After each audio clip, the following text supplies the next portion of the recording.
nome é Moacir Scliar, eu sou de Porto Alegre e escrevo desde criança. Tenho hoje cerca de 80 livros publicados, vários deles traduzidos, muitos deles premiados.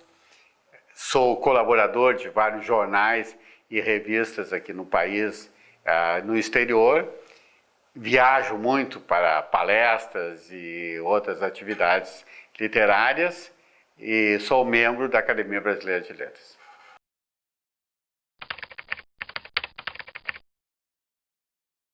A minha família era uma família de gente sem estudo formal, muito poucos com diploma, mas era uma família de grandes leitores, de gente muito culta. Era uma família grande, né? 9 irmãos, cada um deles teve muitos filhos, e eles tinham 2 denominadores comuns, né? Primeiro, que eles eram de esquerda, e segundo, pelas pessoas que se destacaram, né? Por exemplo, o pintor Carlos Scliar, a compositora e pianista Esther Scliar, Leonor Scliar Cabral, que é poeta e professora de literatura, e muitos outros. A minha mãe era uma pessoa que gostava muito de ler. Ela é diferente dos outros membros da família. Ela conseguiu estudar, se formou no Instituto de Educação como professora primária, que era como se dizer naquela época.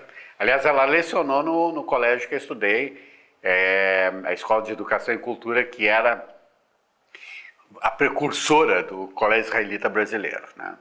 E era uma pessoa assim que estimulava muito os filhos a lerem. Naquela época não tinha a Feira do Livro em Porto Alegre, né? Mas a Livraria do Globo, que é uma livraria muito tradicional, ela fazia às vezes de Feira do Livro, organizando assim uma espécie de liquidação de livros. Minha mãe anunciava: amanhã nós vamos comprar livros, né? Bom, nessa noite eu não dormia, era tal ansiedade, né? Então de manhã a gente pegava o bonde lá na Avenida Oswaldo Aranha até o centro e chegava na Livraria do Globo e era aquela variedade de livros. E o meu problema era realmente assim, como escolher. Porque a vontade que eu tinha era de comprar a livraria inteira, né? Então, eu perguntava para minha mãe qual era o meu teto, né? Quanto é que ela me autorizava a gastar. E ela respondia, né, sempre da mesma maneira. Ela dizia: tu está perguntando isso porque tu sabe que a gente não tem muito dinheiro, porque falta coisa na nossa casa, falta móveis, falta eletrodomésticos, falta roupas. Ela dizia: tudo isso pode faltar. E mesmo comida pode faltar. Olha, que uma mãe judia dizer que pode faltar comida era uma coisa realmente assim impressionante. E ela dizia: mas livro não pode faltar, né? Tu compra quantos livros tu quiseres. E eu comprava os livros e depois eu ficava lendo assim. E muitas vezes acontecia de que eu começava a ler de noite, né? E de repente eu olhava pela janela e o dia estava nascendo. Isso continua assim pelo resto da minha vida, né? Mesmo adolescente, eu me lembro que eu queria ler um livro que toda a minha geração lia, um livro clássico chamado Os Thibaut, do escritor Roger Martin de Gars, que tinha ganho o Prêmio Nobel de Literatura. Mas era um catatal, eram 5 volumes. Mas finalmente eu consegui esses livros, né? E eu comecei a ler numa sexta-feira e só parei na segunda, né? E eu lia, fiquei em casa, eu não saí, né? De vez em quando eu adormecia de cansaço, né? E acordava, continuava lendo. Eu só parei quando cheguei na última frase desse livro. É claro que, sendo um leitor, né, inevitavelmente, eu teria que, em algum momento, vontade de escrever. E, de novo, minha mãe me estimulou a isso. Afinal, né, ela tinha me dado o nome de um personagem do José de Alencar, né? E eu acho que havia nisso um recado: olha, eu quero que tu sejas um leitor e, se possível, um escritor, né? E estava muito bem previsto isso, né?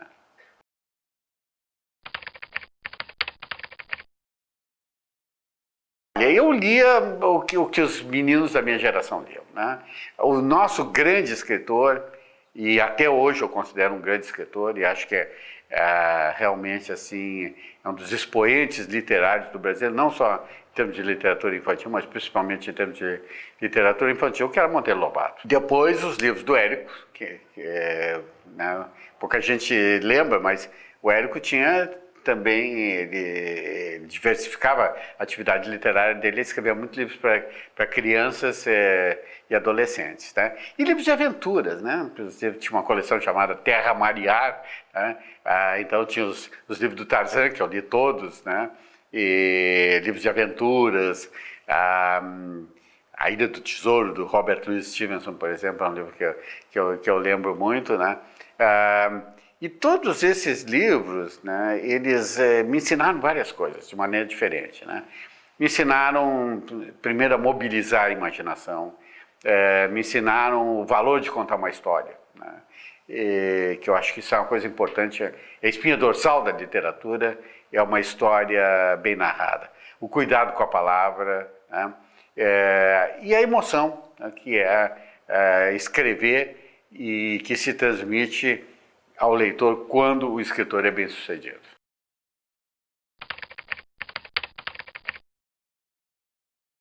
Eu era o escritorzinho do Bonfim, né? Meus pais se orgulhavam muito, né, do fato de ter um filho que escrevia. Na verdade, isso era considerado assim, era uma coisa olhada com reverência, né?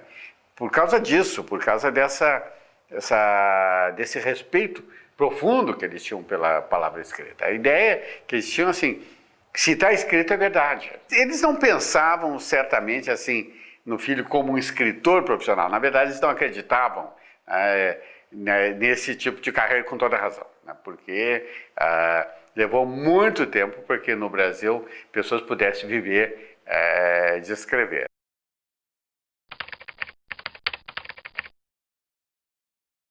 Isso mais tarde, eu já tinha uns 12 ou 13 anos, né?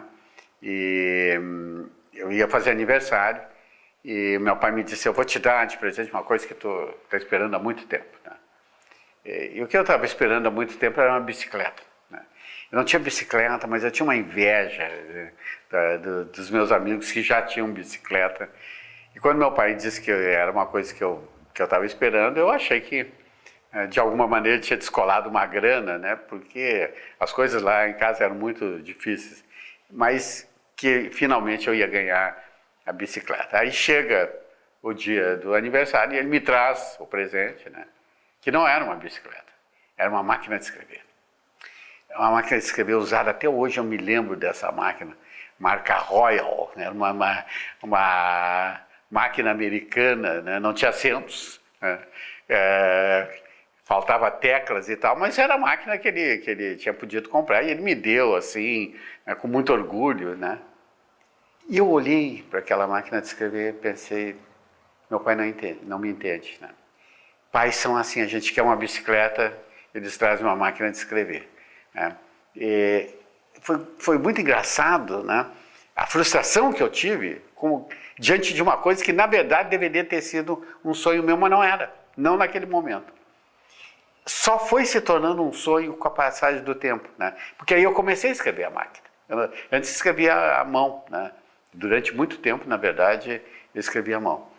E aí, o fato de que eu estava escrevendo a máquina mudou a minha atitude diante do texto escrito, né? Era como se eu, de alguma maneira, visse aquilo com caráter semi-profissional, né?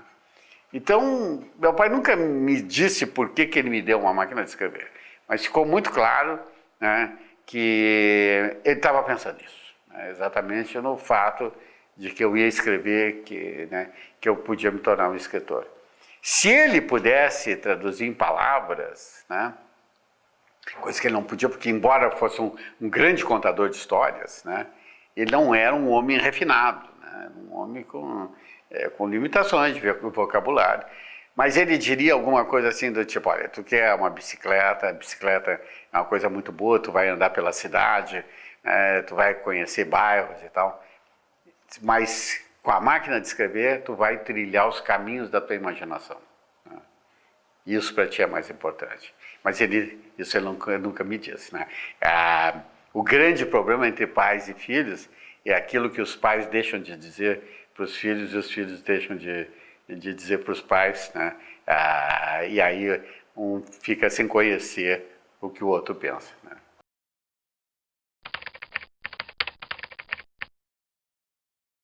Eu sou um leitor da Bíblia, né, desde há muito tempo, mas eu não sou um leitor religioso. Eu não sou dessas pessoas que leem para acreditar, para ter na Bíblia, seja o Antigo ou o Novo Testamento, um guia moral. Não é meu caso, né? Eu leio a Bíblia do ponto de vista literário. Eu leio como uma obra que foi escrita por escritores anônimos, né, há milênios atrás, e que, no entanto, eles eram simplesmente notáveis na capacidade de narrar uma história, né, de mergulhar na condição humana, de descrever paixões intensas, né, e, ao mesmo tempo, remetendo a um contexto histórico que é o contexto do Ocidente, né? Então, eu aprendi muito com a Bíblia. Aprendi, assim, por exemplo, o valor da síntese. Os escritores bíblicos são extremamente econômicos. Eles conseguem contar uma história em meia dúzia de linhas, né? E eles não perdem tempo, por exemplo, em longas descrições, em longas elaborações. São muito factuais, né?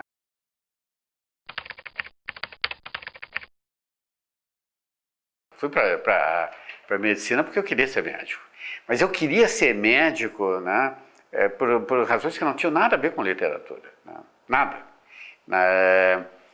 Na realidade, o meu problema era com doença. Né? Eu tinha muito medo de doença. Não era uma coisa de hipocondríaco, isso eu nunca fui.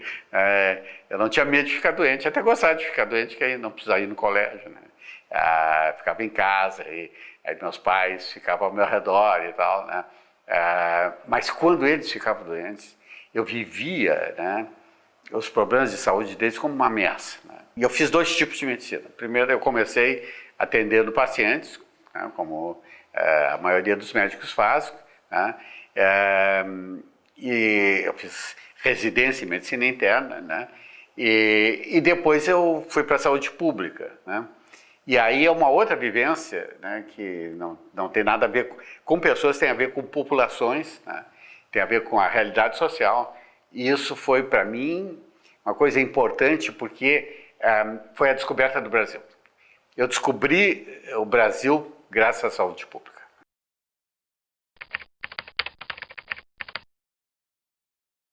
Porque, embora eu fosse de uma família pobre, eu não conhecia a miséria. Miséria eu conheci quando eu fui trabalhar em vilas populares. Eu fui trabalhar mesmo. Né? Não era uma coisa assim de estar num gabinete, né, e pensando no que fazer. Não. Eu ia assim, aos lugares mais precários, né? Convivia com as pessoas assim, que tinham uma existência desesperadamente pobre. Né?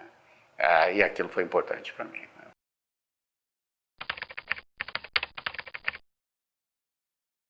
Infelizmente ele foi palpável. Eu gostaria que fosse impalpável. Não, ele nasceu na Faculdade de Medicina, né? Eu era, como estudante de medicina, eu escrevia sobre a minha experiência, né, na faculdade.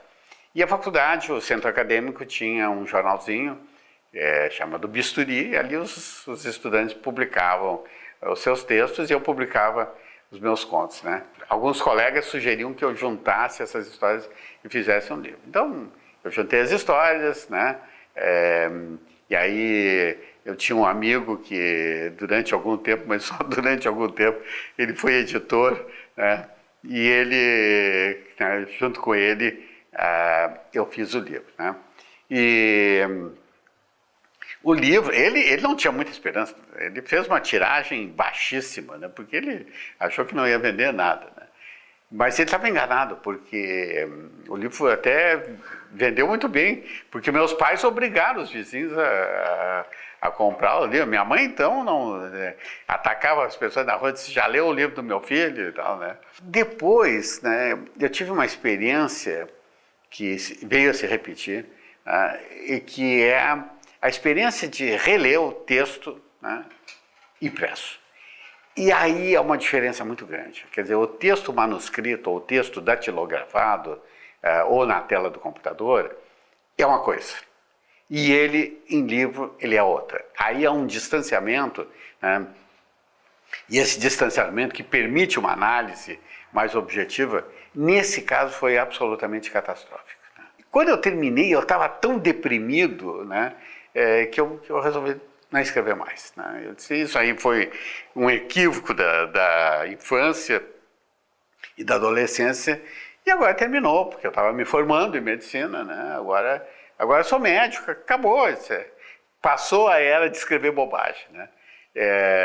É claro que isso foi só um momento de desânimo. Né? Meus amigos dizem que o livro não é tão ruim assim, né? Mas eu nunca deixei que ele fosse reeditado. Né? E sempre que eu sei que tem em algum lugar, em algum sebo, eu vou lá e compro esse exemplar para não deixar que o crime tenha testemunhas. Né? Mas foi uma lição importante. Né? Eu aprendi que não se deve ter pressa em publicar. Né? Que nenhum texto perde por esperar algum tempo na gaveta.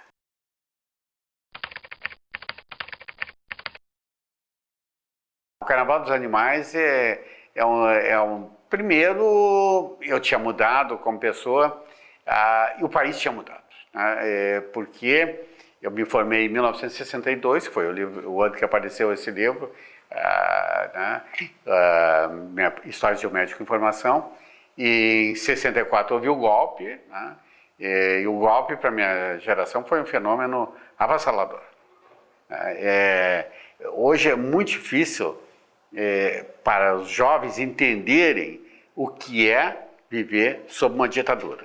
E era uma sensação de viver na escuridão. Né? Uma sensação de que o país não ia mudar mais. Né? Que aquela ditadura tinha vindo para ficar. Né? Para ficar 40 anos, como a de Salazar em Portugal, de Franco na Espanha. Né? E era aqueles... todos os dias tinha notícias sobre censura, sobre prisões, né? Sobre restrições à liberdade de expressão. Né? Então, é um período que foi, desse ponto de vista, foi realmente uma tragédia, mas ele teve um aspecto que foi interessante. Né? O Borges já tinha dito isso, Jorge Luiz Borges, escritor argentino, disse: a ditadura estimula a imaginação.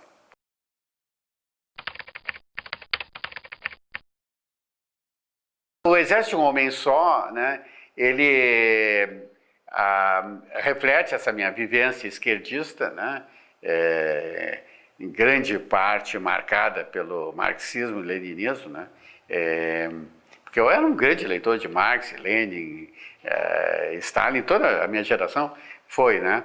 Mas havia uma amargura em relação a isso, né? Por causa, em primeiro lugar, do desastre que representou o stalinismo, né? E também por causa da confusão em que a esquerda vivia. Né? Às vezes a gente tinha a impressão que aquilo era uma coisa meio maluca, né? Então, só um personagem meio maluco, né, para expressar, né, esses dilemas da esquerda, mas ao mesmo tempo para mostrar a generosidade que era o projeto socialista. Eu me lembro de pelo menos 4 projetos de filmes, alguns com roteiro pronto, né, com projetos de captação e etc. Né? Mas é um filme difícil de fazer, porque em primeiro lugar tem que ser um filme de época, né? E em segundo lugar, né, ele fala de uma realidade, né, que é difícil hoje dos jovens entenderem.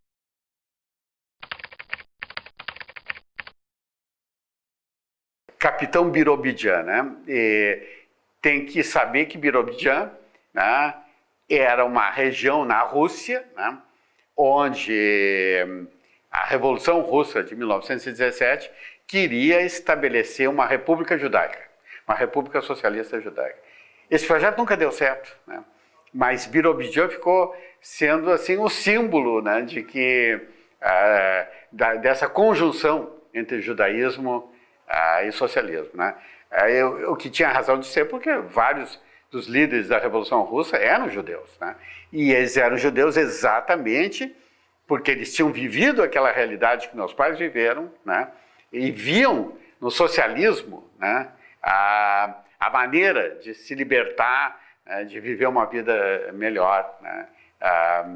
Em vez de ir para a América, né, como foi o caso dos meus pais, eles queriam ficar lá, né, e criar uma nova sociedade, como o Capitão Birobidzhan, né? Só que, como o Capitão Birobidzhan, eles acabaram quebrando a cara. Eu não fui o primeiro escritor de origem judaica, né, na literatura brasileira, longe disso, né, já tinha vários escritores. E tinham duas figuras que são extremamente importantes, né? Clarice Lispector e Samuel Havett.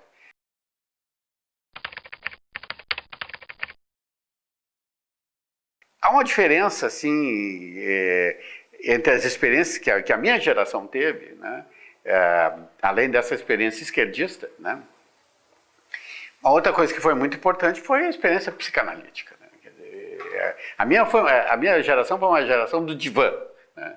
Todos nós passamos em algum momento, né, pelo divã, né, e a verdade é que muitos de nós nos beneficiamos, né, desse processo que consiste em buscar o autoentendimento, né, de saber, afinal de contas, o que está por trás das nossas fantasias. Então, essas coisas me ajudaram. Então, a minha relação com o judaísmo, né, era uma relação emocional, né, mas era uma relação que incluía um componente de orgulho. Eu tinha orgulho de fazer parte de um grupo de gente, né, que, sendo tão sofrida, ao mesmo tempo tinha conseguido tantos êxitos. É claro, né, que eu não limitaria a minha obra a dizer que é uma obra só de temática judaica, porque não é. Eu tenho uma experiência brasileira muito forte, né, mas eu acho que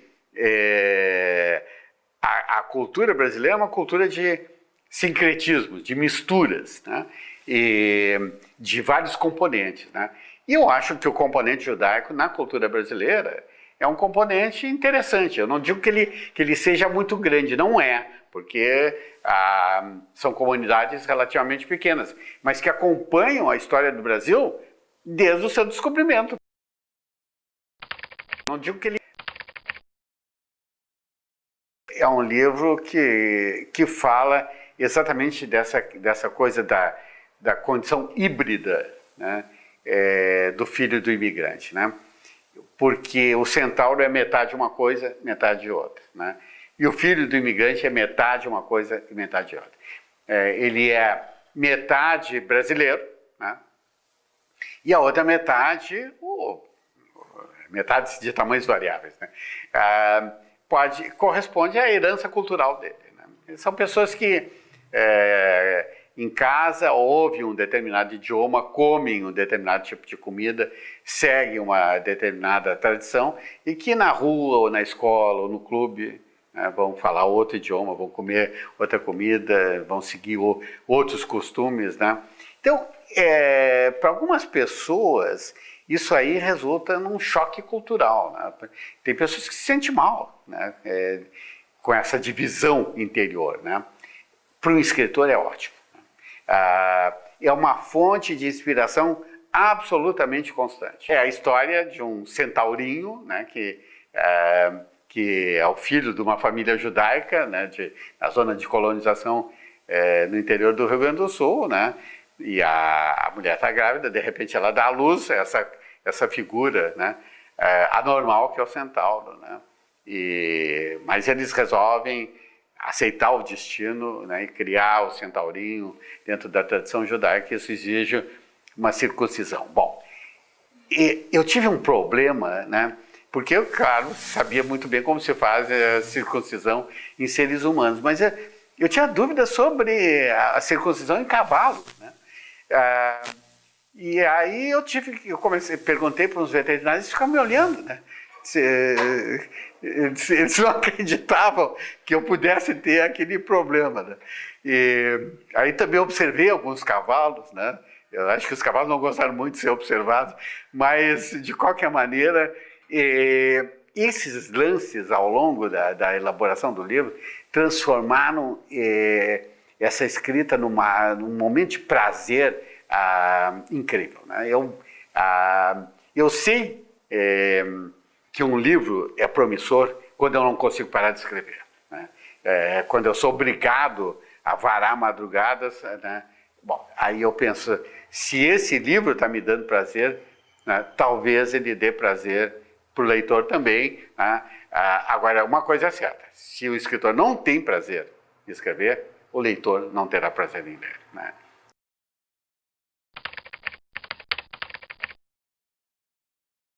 Escrever é reescrever, né? É muito raro, né, que, ao menos para o tipo de escritores do qual eu faço parte, né, que uma primeira versão seja definitiva, né? Ela sempre é passível de aperfeiçoamento. Eu sou colaborador de vários jornais e revistas, né? E muitas vezes eu tenho que mandar meu texto, né? E jornal não é uma coisa como livro, tem prazo, tem hora, né? Mas eu nunca fico satisfeito com o que eu mandei, nunca, né? E pode acontecer assim que o texto já está lá na redação do jornal, né? E eu ligo e disse, olha, eu queria fazer uma pequena modificação. Os editores ficam absolutamente furiosos com isso, com toda razão, né? Mas é essa necessidade, né, de encontrar a palavra certa. Escritor é um cara que sabe botar a palavra certa no lugar certo, né? Muitas vezes as pessoas me dizem assim, a minha vida daria um romance, né? Essa é uma declaração clássica, né? E a pessoa diz, o meu único problema é que eu não sei escrever. Bom, essa é a diferença, né? O escritor é um cara que tem uma história para contar e sabe contar essa história. A relação do escritor com a palavra, né, não é uma relação de simplesmente selecionar um termo e usá-lo, né? É uma relação de se comunicar com a palavra, de entender toda a história que tem por trás daquela palavra. Claro que a escola ajuda muito, né? Mas a leitura é absolutamente fundamental, né? A gente vai criando o nosso estilo, a nossa maneira de narrar, né, mediante as múltiplas influências que a gente vai recebendo ao longo da vida, né? E chega um momento da qual a gente se liberta dessas influências, elas são incorporadas ao nosso modo de ser, né? E a gente não precisa mais perguntar assim, como é que o Kafka escreveria tal coisa, ou como é que a Clarice Lispector escreveria tal coisa, ou como é que o Monteiro Lobato escreveria tal coisa. Aquilo brota automaticamente.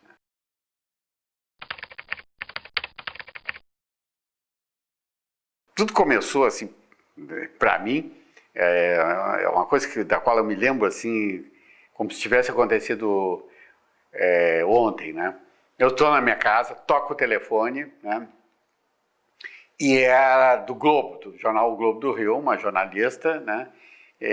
Que me conhecia e disse, olha, eu estou te ligando porque um escritor canadense ganhou o prêmio Booker, que é um prêmio muito prestigioso, o prêmio dos países de língua inglesa, né?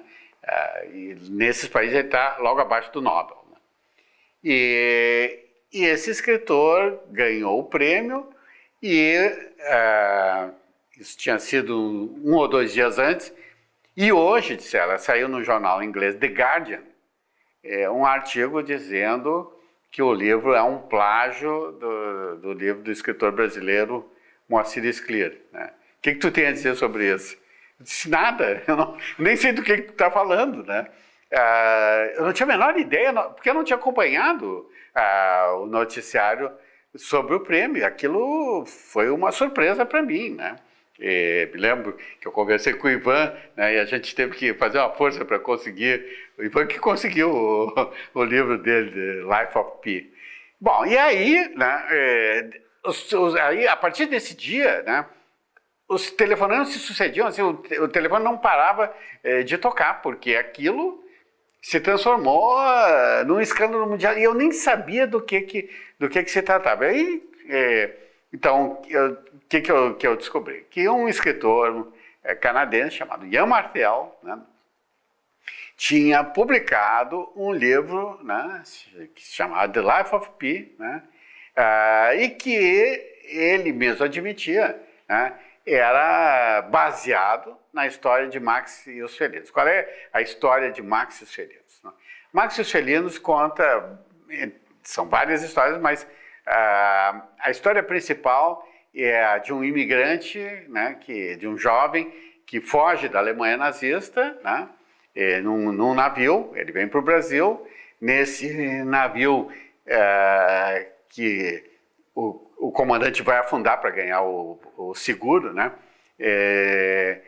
tem também os animais de um circo, né, e o navio de fato naufraga, né, e o rapaz se salva num bote, né, e aí quando ele está no meio do oceano, né, tem ao redor dele tem jaulas de animais flutuando, e de uma dessas jaulas pula um jaguar para dentro do bote, e aí é a história. A história é basicamente isso, né, a relação desse rapaz com a fera, né, com aquela criatura, né, feroz, imprevisível, né, enigmática, que é o jaguar, né.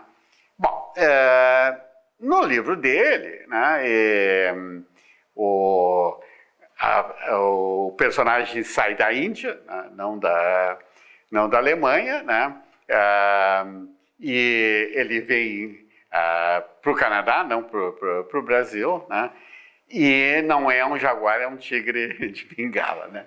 Mas, basicamente, a ideia é a mesma.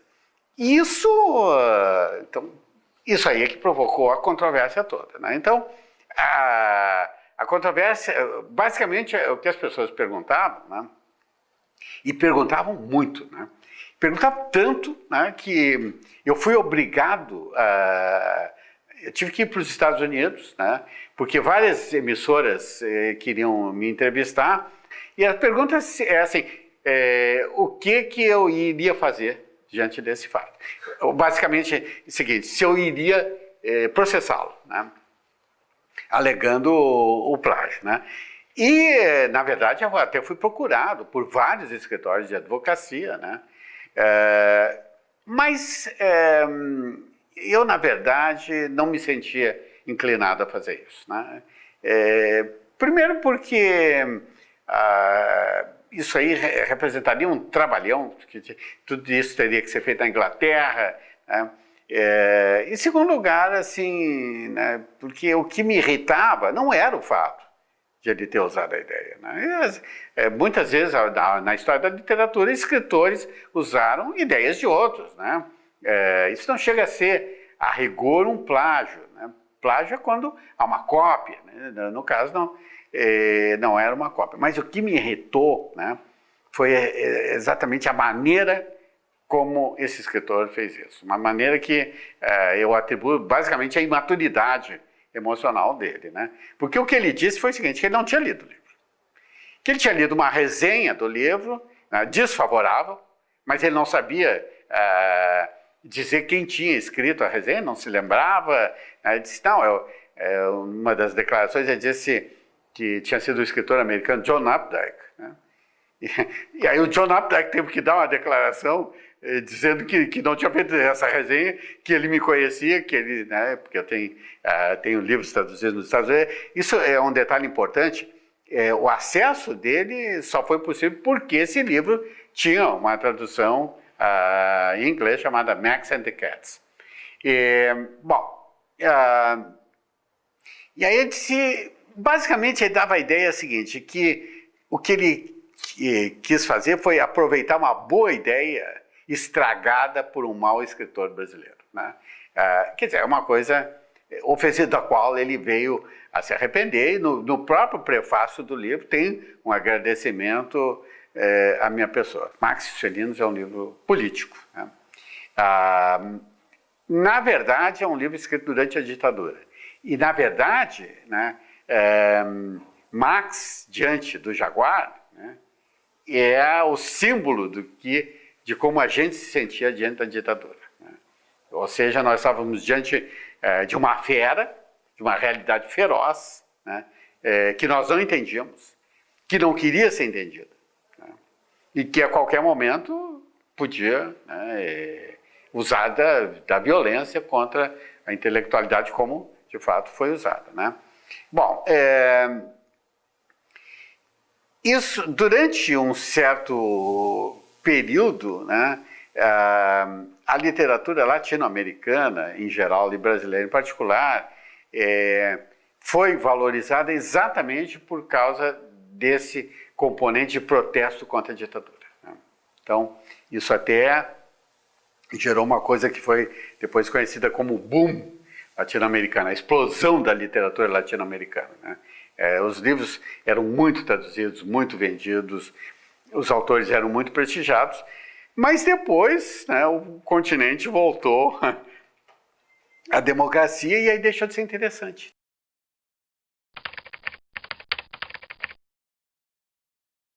Eu sou um escritor brasileiro veterano, né?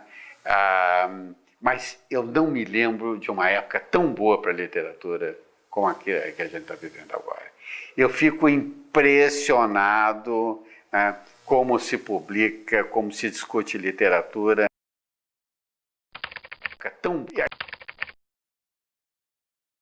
Eu descobri o livro de bolso nos Estados Unidos, onde eu estive muitas vezes, né? E lá eu me dei conta, né, de que o Brasil tem um preconceito contra o livro de bolso, né? A ideia que se tinha nesse país, né, é que livro tem que ser um objeto grande, vistoso, para figurar na prateleira, né? Porque a verdade é que há tão pouca gente lendo e tão pouca gente tendo livro que o livro era um objeto decorativo, antes de mais nada, né? O livro de bolso é um objeto prático, né? Mas para o leitor, né, ele é um grande instrumento, né? Então, eu acho que uma grande contribuição da editora LPM para a cultura brasileira foi exatamente isso, ter recuperado o livro de bolso, né?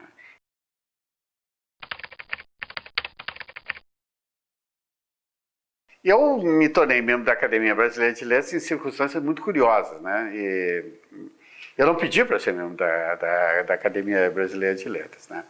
Eu me tornei membro da Academia Brasileira de Letras porque o Mário Quintana não foi eleito membro da Academia Brasileira de Letras, e a derrota do Mário Quintana foi uma coisa muito traumática para o Rio Grande do Sul, né?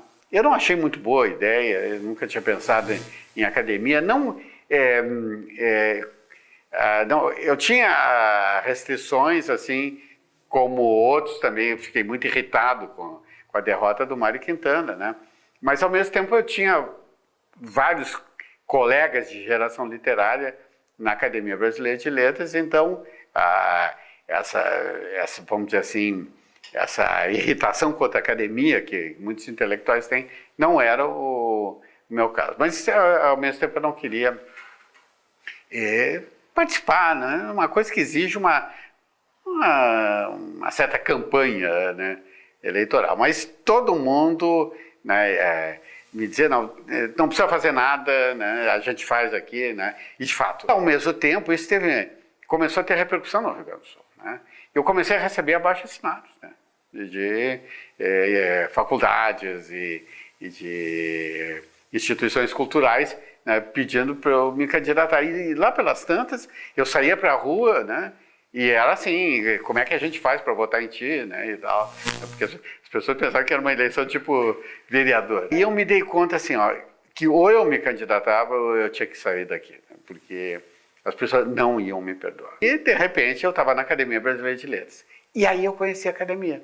Eu não tinha a menor ideia do que era a Academia Brasileira de Letras. De um lado, aquela imagem assim de uma instituição tradicional, com seus rituais e tal, isso de fato existe, né? E corresponde ao modelo que foi adotado pela Academia Brasileira de Letras, que é o modelo da Academia Francesa. Mas, por outro lado, é uma instituição assim que tem uma equipe muito grande de pessoas trabalhando, né? Ela é uma instituição autossuficiente em termos financeiros, né? Que tem um patrimônio, sobretudo imobiliário, que garante, né, a subsistência. Ela não precisa de dinheiro do governo, né? O que é uma diferença absolutamente crucial, né? E que organiza, né, eventos, simpósios, conferências, exposições, publica muitos livros, né, publica revistas, né? Então, realmente desempenha um papel cultural no Brasil.